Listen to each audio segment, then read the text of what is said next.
بسم الله الرحمن الرحيم.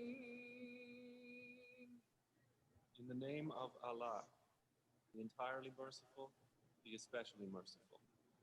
والعصر By time, إن الإنسان لفي خسر indeed mankind is in loss, إلا الذين آمنوا وعملوا الصالحات وتواصوا بالحق وتواصوا بالصبر.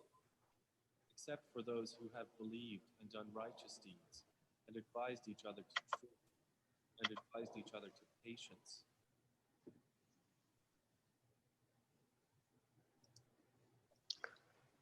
Bismillah ar-Rahman ar-Rahim. Alhamdulillahi Rabbil Alameen. Wassalatu wassalamu ala ashrafil anbiya'i wal mursaleen. Sayyidina wa nabiyyina Abul Qasimi Muhammad. I begin in the name of Allah, the Beneficent, the Merciful, and with salutations to the great Prophet of Islam, peace be upon him. We'd like to apologize for this slight delay in starting. We had a technical glitch. Hope you will forgive us for this small delay that we've had. So without further ado, welcome to this third session of Imam Hussain, the grandson of the Prophet, an icon of universal social justice. In this session 3 today, we're going to cover Imam Hussein's stand against tyranny and oppression, because this was not just another political battle. There was much more at stake. There was much more at stake for the entire humanity. The themes that we've been covering in the last 2 days have been a brief historical review of what happened in Karbala, which was followed by Imam Hussein's mission to preserve the prophetic mission. And this is where we looked at what was that prophetic mission. And we looked at the great society of Madinah, where justice and equity prevailed amongst all who lived in Madinah. And this was a pluralistic, just society that the Blessed Prophet had created. It was just within 50 years or less that the entire Muslim ummah had changed its fabric. And this is today we're going to cover a stand against tyranny, and tomorrow we'll have the most important of these sessions, the critical role of women in Karbala, followed by the concept of the day of Ashura, which has now become an enduring social justice movement, and we will end with the conclusion to say why the tragedy of Karbala belongs to all humanity. So today, as I said, we looked at the prophetic mission as it was illustrated in the Madinah society, and now Imam Hussain sets out to ensure that that legacy is aroused. That particular legacy is also particularly maintained. And this is where Imam Hussain had a unique strategy for reform of the ummah, of the community, of his grandfather, the reform of the wider society, which had now gone beyond Medina, and he was there to arouse the consciousness of the people. And that is the story of Hussein and the story of the tragedy of Karbala. I quoted and I re-quote, because this is an important passage from Shaheed Insaniyat, from one of the most renowned scholars of the Indian subcontinent. He's called Nakkan Sahib Ali Naki Nakui.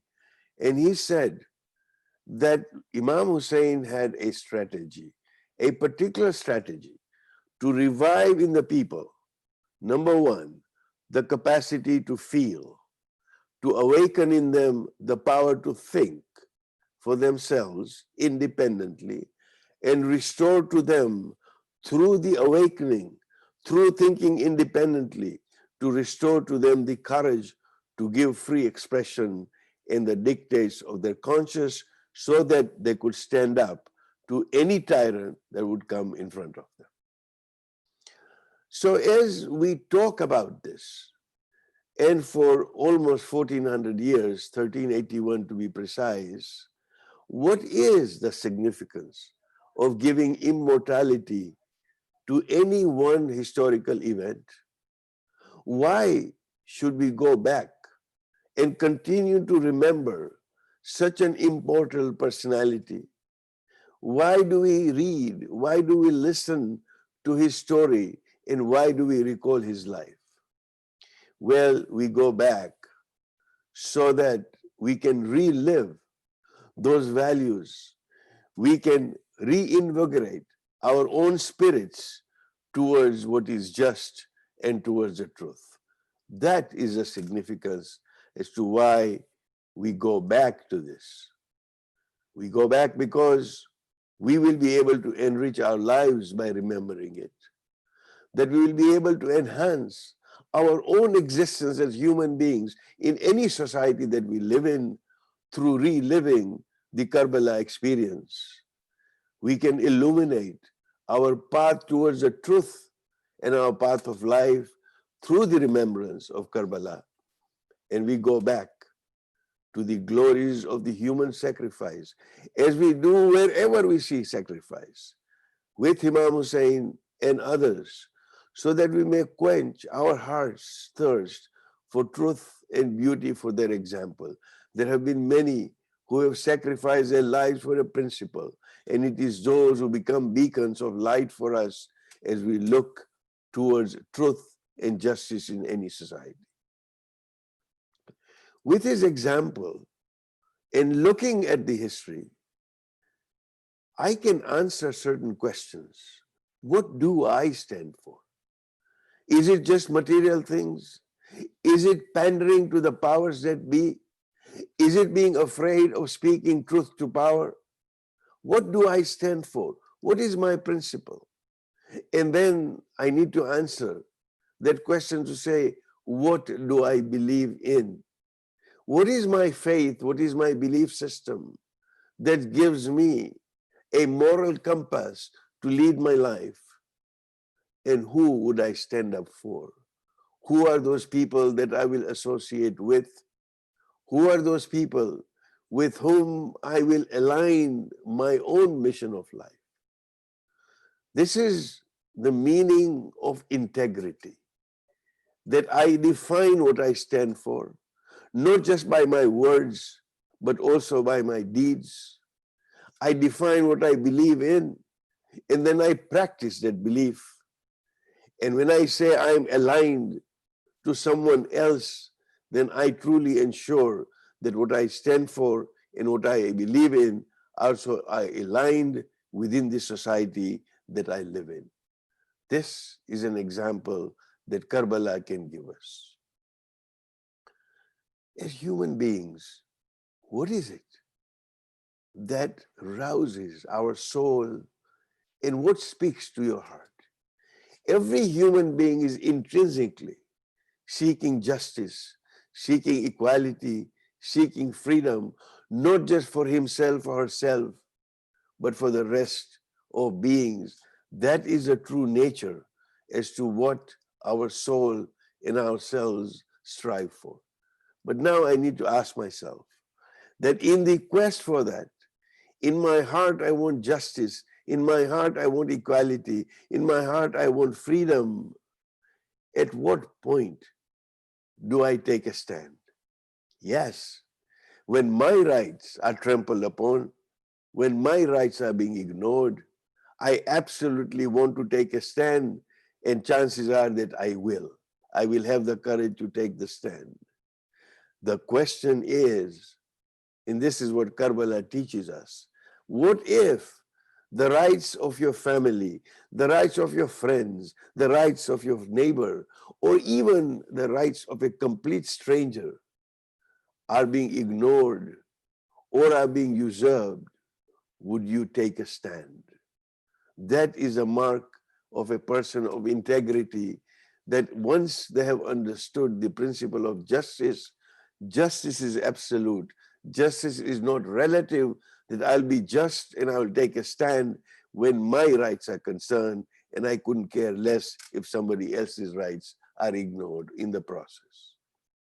Question that I ask myself is, how far would I go? It's very easy for me to mentally play out the scenarios where I take a stand and do the right thing.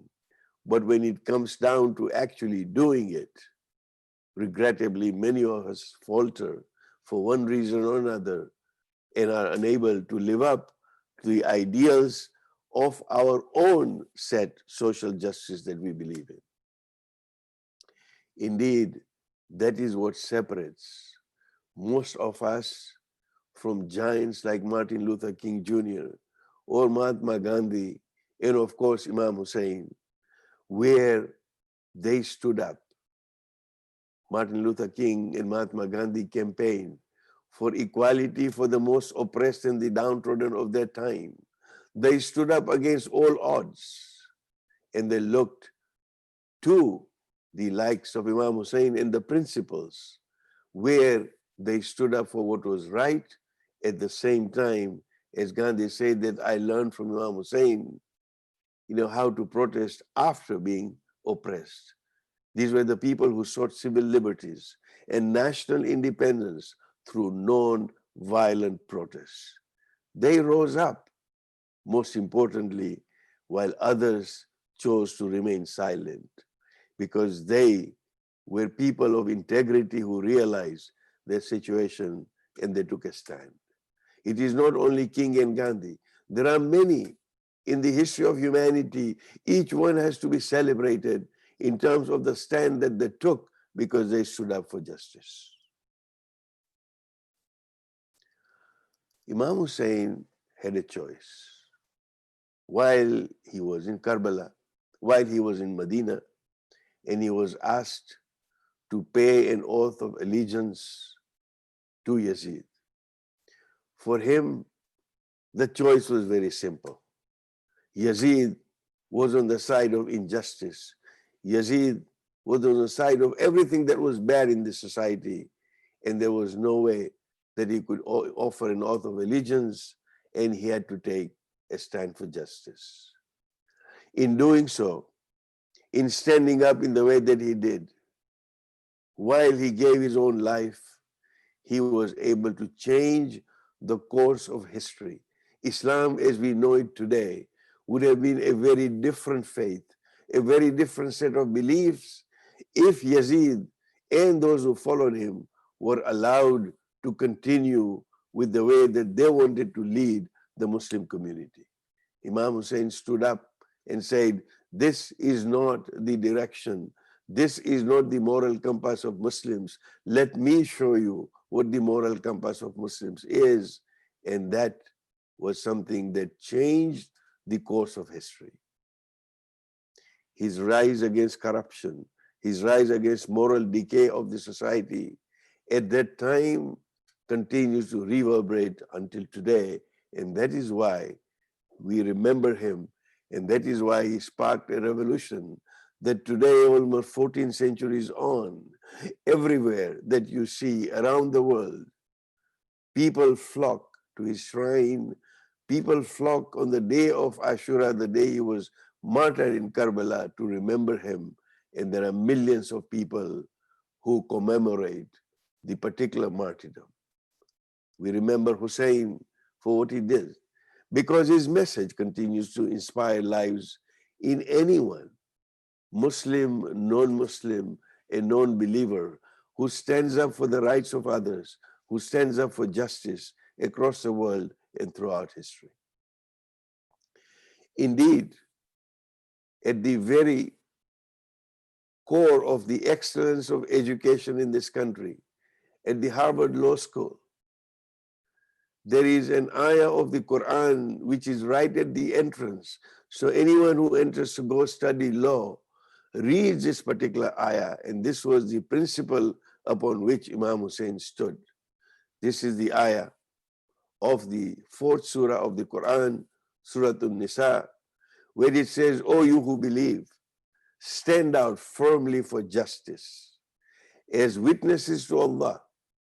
So firstly, it's asking us to stand up firmly for justice as witnesses to Allah, so that you're doing it as a witness for God, even if it is against your own selves, or it is against your parents, or it is against your kin. You need to stand up, it be whether it be against the rich or poor, for Allah can best protect both. This is the cardinal principle where the Quran illustrates that justice is not when you're putting out justice on someone else. When something happens where you are going to benefit from an injustice, your integrity must come to the fore and say, no, this is injustice, even if it benefits me. That was the mark what Hussein taught us.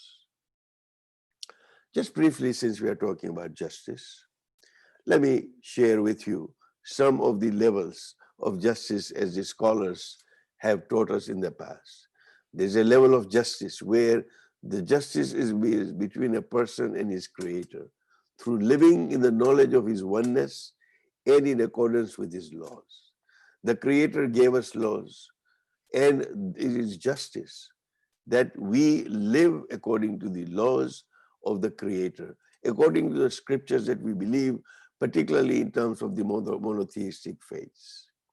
And then the second level of justice is that within the faculties of the soul, as the soul kind of pushes us in different directions where the intellect and the desires many times collide, it is said that a just man is a person who is just to his intellect over his desire. When desires pull you somewhere, it is going to be your instinct and your intellect that is going to take you towards a level of justice. There's also justice between him and his forefathers, meaning that you look at the good advice, you look at your heritage, you look at the good things that your forefathers have done, follow in those footsteps, provided those are part of the moral compass that you have and that you continue to pray for them. And then justice, a level of justice also is that in your conduct towards others, to honor the rights of others and to be fair to others. These are these various levels of justice. And last but not the least, which falls upon those who are in a position of leadership. It falls upon those who are in a position of authority to ensure that that justice is dispensed through sound judgment, whether the person is your co-believer or your equal in creation.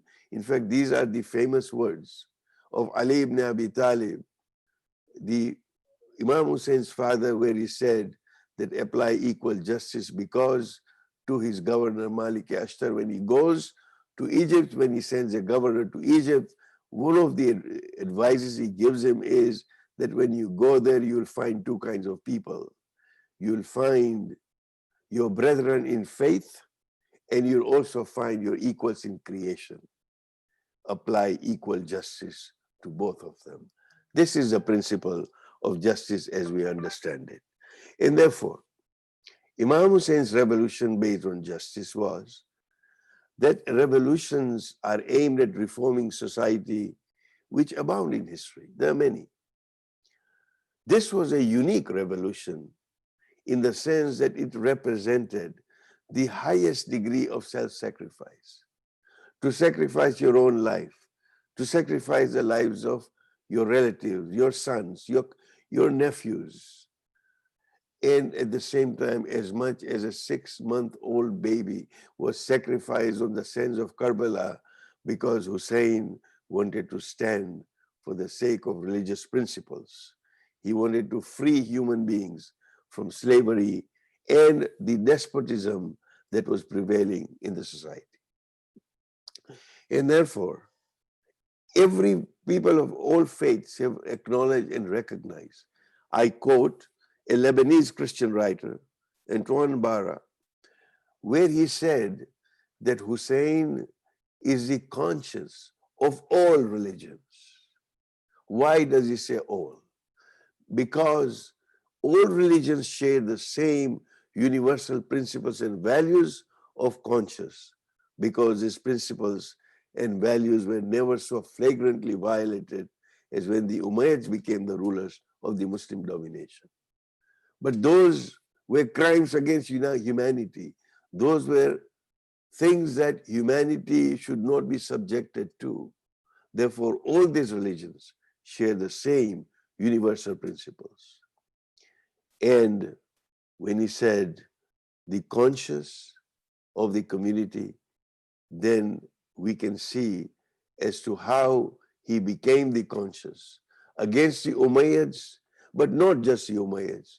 He became a standard bearer of truth for any oppressor or anyone following the principles of the Umayyads. And therefore, no single person in history has ever challenged these transgressors as determinedly as Imam Hussain did. It was truly and utterly about good versus evil. There is no other way of defining this particular struggle. It was not political. It was not about land. It was not about power. It was purely about good versus evil. And when true people see good versus evil, they realize it. We have examples on that day, on that fateful day of the 10th of Muharram, which is called Ashura. Hur, who was the leader of the army of Yazid, who was sent to confront Imam Hussain on his way to Kufa, finally looks at the good versus evil and decides to break free from his army and fight alongside Hussein. The idea of good turned people who were his adversaries into coming to fight alongside him. It was not just Muslims who fought alongside. John bin Huwai was an Ethiopian Christian who fought with Hussein in the name of good and not evil. He was an old man, and Hussein urged him to stay away from the battlefield, and yet he felt strongly enough to stand up for the good that he gave his life for his stand against oppression. So this was a unique revolution in many ways. And this is something that we need to understand, that the rising of Al-Hussein was not merely a tragedy arising spontaneously out of the injustices of one man or Yazid. It was not just a manifestation of a family or a personal struggle against a government or authority. It was not a question of fighting between two tribes or two clans within the Arabian Peninsula at that time. It was absolutely for the sake of preserving the great benefits, for saving humanity from persecution and slavery, so that people could take an example from Hussein to say that against all odds, 72 people can create a revolution against an army of 30,000. Therefore, I submit to you, and this particular series has been designed to promote, to share the great teachings of the faith that Hussein adhered to, the struggle that he did in Karbala, because America needs to learn about Hussein. You know, the normal social studies books do not have a chapter about Karbala. I wish they did.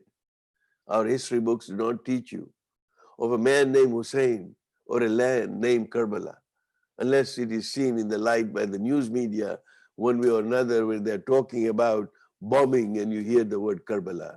But nobody equates Karbala with the justice and the sacrifice that happened. Of the day that 72 people stood against an army of 30,000 men and actually won. No one has ever told us in the schools or in the media a story as to why the great British historian Edward Gibbon said that if you read the story of Hussein, it will awaken the sympathy of the coldest leader. You know, the idea of Islamophobia and the idea of oppression sometimes in the name of Islam, people think that ISIS has only been around for the past few years, because we've heard the name ISIS and we've heard the name Taliban, and we've looked at some of the atrocities committed by these people in the name of faith. This has nothing to do with the great faith of Islam. Imam Hussain was fighting the exact same ideology almost 1400 years ago. These were the same principles that were being applied. In reality, whether it was ISIS or whether it was Yazid, they both did not follow any of the principles of Islam. They may have feigned that they are following those. In reality, they did not. Nor did they care about the fundamental institutions of society that held people together, no matter what their culture, race, or religion. The idea of compassion, the idea of mercy, the idea of kindness, the idea of justice, the idea of integrity, all these were ideas that were missing in this particular idea 1400 years ago, and as we see it in this day and age when you see the likes of ISIS. And what happens is that when we do hear about Karbala, when we do hear about the commemoration of the tragedy of Karbala from the media creates a misunderstanding I'd like to share in order to correct some of these misunderstandings, some of the quotes, and give my rebuttal to it. I saw a headline many years ago where describing what was happening on the day of Ashura, the 10th of Muharram, a media outlet reports to say hundreds of thousands took part for a second day in rituals at this city's holy shrine, chanting, dancing, and chest slapping. This was being described as to what was happening in Karbala on that particular day. Well, to correct the media, that this ritual is neither dancing nor chest slapping. It is not a celebration. It is a very solemn commemoration, and the singing are actually poems of grief. These are lamentations. There is a rich piece of literature in different ways as to how the lamentations are being commemorated in different parts of the world. The idea of mourning for Hussein has transmitted from that part of Iraq and Syria today towards the Indian subcontinent, towards Persia, towards Iran, and many other countries, including the United States. This is the richness of the heritage where the lamentations are recited. And that chest beating is not chest beating. It is called matam, and it is a way of showing grief.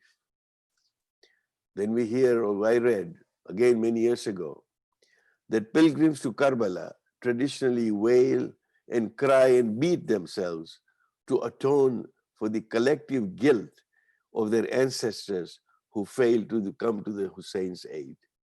This is a travesty upon those who respect, who mourn Hussein, to actually tell them that they beat themselves to atone for the collective guilt.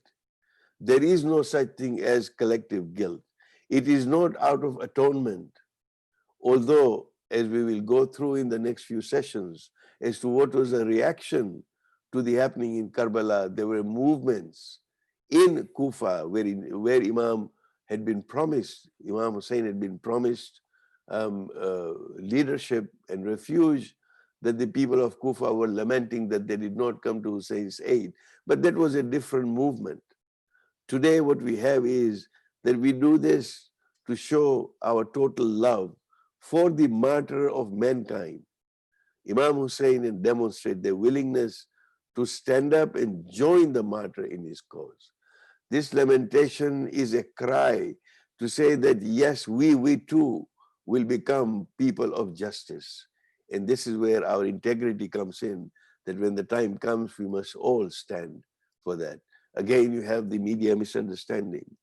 To say others sold posters, some depicting Hussein pierced by arrows and his bloodied head on a pike, and they call it the Shia equivalent of the Christian depiction of the crucifixion. Once again, it cannot be equated with the Christian depiction of crucifixion of Jesus at all. Imam Hussain did not give his life to erase the sins of other people, of his followers. He gave his life to redeem mankind from the shackles of oppression, from tyranny, and from injustice. So this again is a travesty to actually describe this as a Shia equivalent of the Christian depiction of crucifixion. Indeed, on a positive side, Ashura, that day, represents a clarion call for constructive action. For over 1400 years, with the same fervor, year after year, we continue, the Shias continue to remember, and many Sunnis join, many people of the other faiths join in these commemorations with that same fervor. And as I said before, that America needs to know about Imam Hussain, who sacrificed his life to save humanity for the agents of hate, tyranny, and oppression, so that America can learn what can we do to stand up if we are faced with similar tyranny and oppression. The terrorists of our time are indeed an incarnation of the ignoble Yazid and his clan. Their barbarity, the killing and the beheading of the victims in the name of religion that we see today is a repeat and a reminder of what happened in Karbala, and each one of us has a duty to stand up against that. Hussein's revolution represents the eternal human dialectic between good and evil. It is a difference between nobility and baseness, between political expediency and moral idealism, between tribal ethos and racial conscience. And therefore, to submit and to conclude this, that the example of Hussein is something where we have the formation of an integrated Muslim community that espouses the values of truth and justice, and it aspires to be an integrated community which are reflected by all sects of Islam who respect Hussein for what he stood for. And that is the common ground for everyone, all humanity, to come together, because no one, no human being can deny the principles that were espoused by Imam Hussain in Karbala at that time. Thank you very much for joining us today. Tomorrow we will discuss the critical role of women in Karbala. Every revolution has blood, sacrifices, and that it also has a message.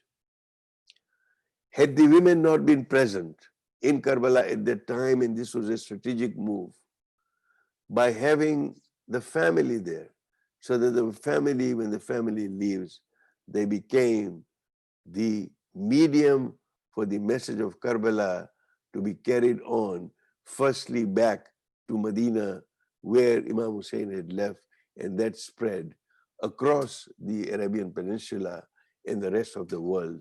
And that is exactly why today we are blessed to be able to read this history, to understand this history, and try and live the principles of this history. We hope that you'll be able to join us tomorrow. And with that, I give you the Muslim greeting of Assalamu alaikum wa rahmatullah. Peace be upon you. Thank you very much for attending.